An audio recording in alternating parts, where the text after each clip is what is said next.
Part 4 guys, part 4. Gagawa akong bahay. Tent ulit. Kasi nasira yung dati kong tent. Nang sagupin ito na humaharurot ang pick-up truck. Kita pa Wait na lang, dapat masakay sana sa tricycle. Bago ito, nabangga rin ng pick-up ang kasalubong na motorsiklo. Na. Woohoo! Suratan naman ang anim na nadamay sa eksidente na walang umano ng kontrol sa minamanehong sasakyan ang 20 anyos na estudyanteng driver ng pick-up. Agad na lang siyang sumuko sa pulisya at nangako sa sasagutin ang gastusin sa ospital at magpapalibing sa dalawang Ang namatay. cute pa ni Fiji. Wait lang guys. Samantala, nasawi naman ang Yung mga buhok ko. Ito yung pusa namin guys. Ito. sa Panabo City, Davao del Norte. Sa video na nakakitang siklista, Ano yung mga buhok ka? at kahit pa parang Ano pong buhok?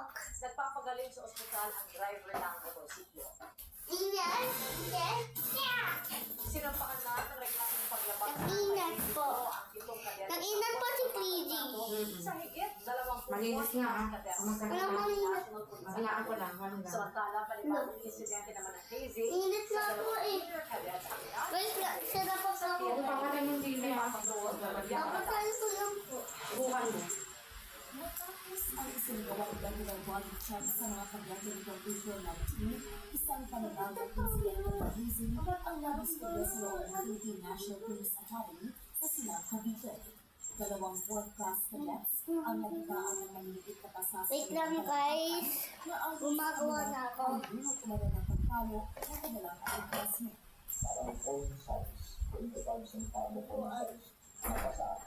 Nasabi ng dalawa kadete na Ito guys. Ito guys, oh. Ang ganda ng ares ng Matapanggo. Ang matapanggo. ang dalawang second na 3rd class cadets. hindi natin na kukonsintin anti-racism law inside the Philippine National Police Academy. Sa pagpili ng ang dalawang kadete at tumanggilang kumalap sa camera. Ayon sa pamunuan ng PNP, hindi lamang physical ang maitutuloy na hindi. Kabilang din dito ang hindi pagpapakain, hindi pagpapatulong at pag-iilang parusa na makatipinsala sa mga kadete. Ang bagong insidente ay kasunod na pangkasan ng PNP. Lang guys. Ang dalawang people Wait lang, matatapos na guys. Bye-bye. Wait lang, hindi pa bye-bye. Mag-ano lang ako. sa